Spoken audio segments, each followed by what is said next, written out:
രാജാവിൻ്റെ കാലത്ത് മുതൽ തുടങ്ങിയ തിരുവനന്തപുരം ജനറൽ ഹോസ്പിറ്റൽ ഓർമ്മയാകുന്നു. നമ്മൾ മനസ്സിലാക്കുന്നതനുസരിച്ച് സമ്പൂർണ്ണമായി നമുക്കതിൻ്റെ ചിത്രം കിട്ടിയിട്ടില്ല. പക്ഷേ നമ്മൾ മനസ്സിലാക്കുന്ന സോഴ്സുകൾ അനുസരിച്ച് തിരുവനന്തപുരം ജനറൽ ഹോസ്പിറ്റലിൽ ഇരിക്കുന്ന ആ ബിൽഡിംഗ് ക്യാമ്പസിലായിരിക്കും പുതിയ മെഡിക്കൽ കോളേജ് വരുന്നത്. മനോഹരമായിട്ടുള്ളൊരു കാഴ്ചപ്പാടാണ്. ആ മെഡിക്കൽ കോളേജ് എല്ലാവിധ അത്യാധുനിക സംവിധാനമുള്ളൊരു മെഡിക്കൽ കോളേജാക്കി മാറ്റണം എന്നുള്ളതാണ് ആരോഗ്യമന്ത്രിയോടുള്ള അഭ്യർത്ഥന.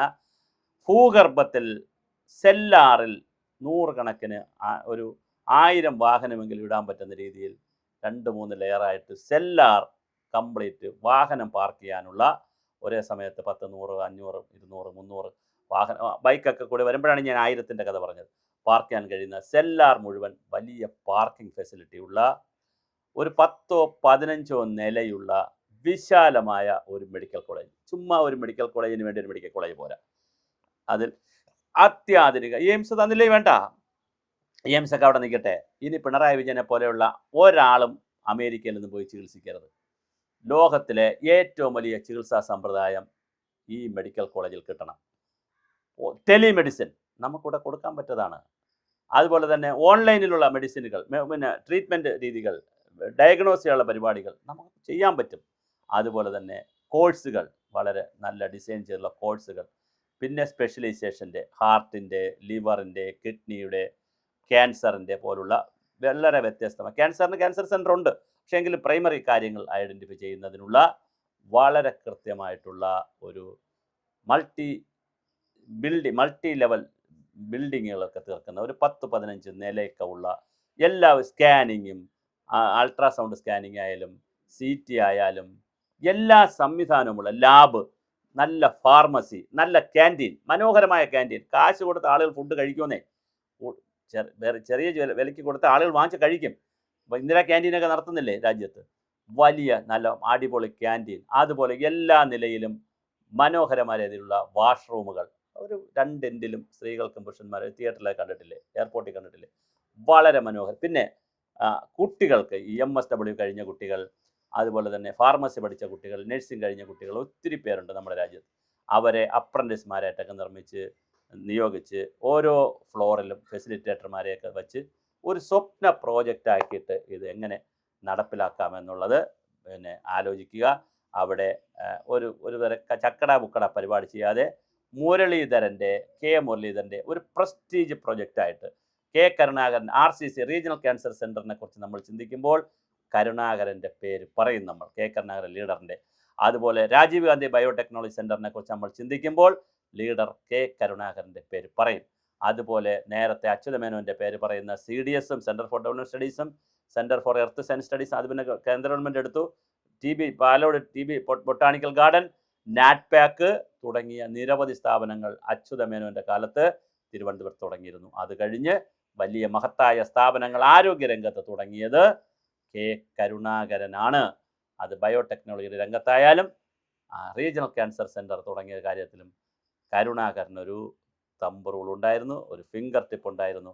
ഇനി അച്ഛൻ്റെ മകൻ മുരളീധരന് തിരുവനന്തപുരത്തെ 2ാമത്തെ മെഡിക്കൽ കോളേജ് അത്യാധുനിക സൗകര്യങ്ങളുള്ള ബഹുനില മന്ദിരമായി ആകാശത്തോളം കെട്ടിപ്പൊക്കാം, ഒരു കുഴപ്പമില്ല. ഭൂഗർഭത്തിലോട്ടും കെട്ടിത്താഴ്ത്താം, ഒരു കുഴപ്പമില്ല.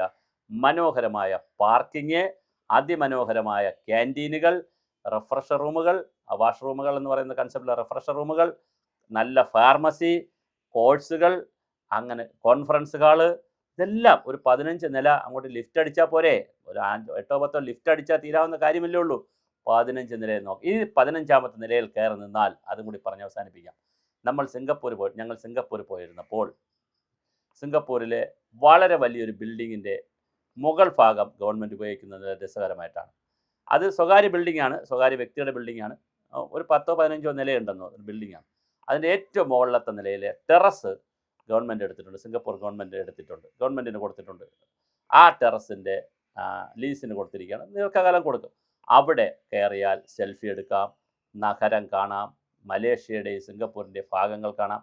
മനോഹരമായ കാഴ്ചയാണ്. അതിലേക്ക് വേറൊരു 4-5 ലിഫ്റ്റുണ്ട്. ആ ലിഫ്റ്റ് വഴി ആളുകൾ ഒരു 10-50 പേരൊക്കെ കയറുന്ന വലിയ ലിഫ്റ്റുകളാണ്.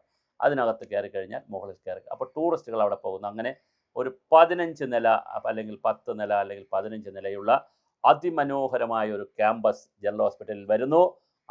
അതിൻ്റെ മുകളിൽ സന്ദർശകർക്ക് ടൂറിസ്റ്റുകൾക്ക് കയറി നിന്നാൽ അത് സെപ്പറേറ്റ് ഒരു സംവിധാനം അങ്ങ് ചെയ്യാൻ പറ്റും. അതിൻ്റെ മണ്ടയിൽ കയറി നിന്നാൽ തിരുവനന്തപുരം കടലും കോവളവും എല്ലാം കാണാൻ കഴിയുന്ന മനോഹരമായ പത്മനാഭസ്വാമി ക്ഷേത്രവും എല്ലാം കാണാൻ പറ്റുന്ന ഒരു ടൂറിസ്റ്റ് പോയിന്റുമായിട്ടുള്ള ഒരു മെഡിക്കൽ ടൂറിസത്തിൻ്റെ സാധ്യതയും കൂടി മുതലാക്കുന്ന മെഡിക്കൽ കോളേജ് തിരുവനന്തപുരത്ത് വരുന്നു എന്നാണ് കേൾക്കുന്നത്.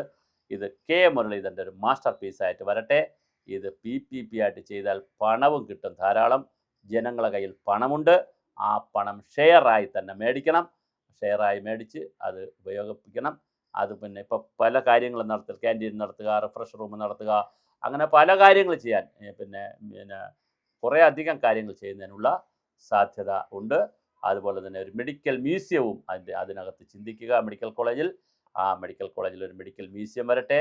ഒരു മെഡിക്കൽ ലൈബ്രറി, അടിപൊളിയായിട്ടുള്ള ഇൻ്റർനാഷണൽ മെഡിക്കൽ ലൈബ്രറി വരട്ടെ. ചെറിയ ലൈബ്രറി എന്ന് പറയാം, അടിപൊളി മെഡിക്കൽ ലൈബ്രറി വരട്ടെ. മെഡിക്കൽ മ്യൂസിയം വരട്ടെ.